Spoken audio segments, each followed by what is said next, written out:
What it was talked about was that we didn't know what was the best time to arrest them without compromising the safety of others. Let me interrupt you there. It was your intent all along to take him into confinement after the meeting with the mental health provider? It was either that day or the day after, depending on the recommendation from security forces. So OSI was not involved in that. It was more security forces.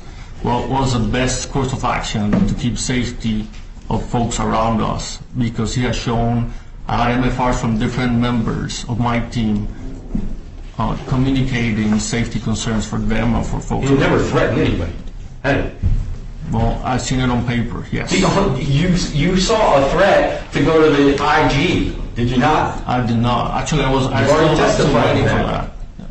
You've already testified to that. The only other threat he made against you was to go to the IG and the EO, isn't that right?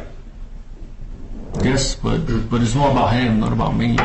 You would agree with me that the best predictor of future violence is past violence, and the man had never, in 18 years, engaged in violence. Isn't that also true? Well, according to the MFRs that I've seen, he was confrontational between Cary, between Cleveland, and members of his section. I'm not talking about a man with PTSD, blood pressure problems, major depression, and anger intensification with his PTSD. He never threatened any of those individuals. He was simply confrontational and irritable, but there was never a threat. Isn't that true? What I've seen in documents is that, yes, everybody around him considered him a threat. They considered him irritable. But the point I'm trying to make is that there is not an MFR in existence in which he has verbally threatened any human being. Threatened physical harm. Let me describe it more. Yeah, there is. Actually, there is. He was coming for blood. That is on paper from one of the security forces folks. No, I'm not talking about security forces after the arrest. I'm not talking about when his blood pressure is so high that it's a medical emergency. That's not what I'm talking about. I'm talking about prior to 10 April. Yeah, he was confrontational. I know that is on paper. Right. I will have to go back to those MFRs to clarify. And he told you on 6 February that the PTSD and the major depression made him irritable and confrontational, right? Yes, but again, nothing. He told me many things, but he has zero credibility. I made my attempt. You might think that.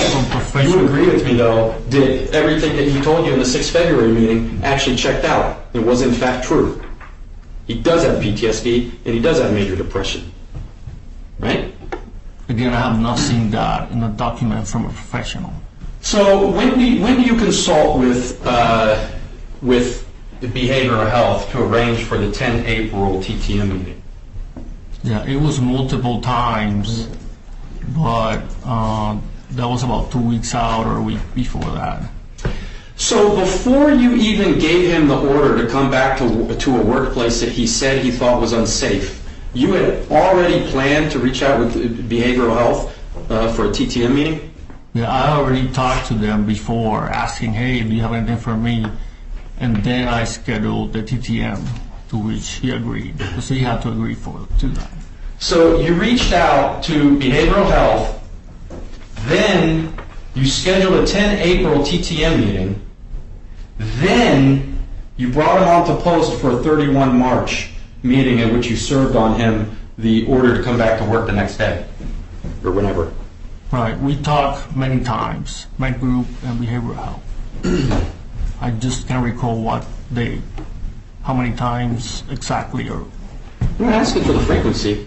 The reality here is that you scheduled the TTM meeting before you served the order on him,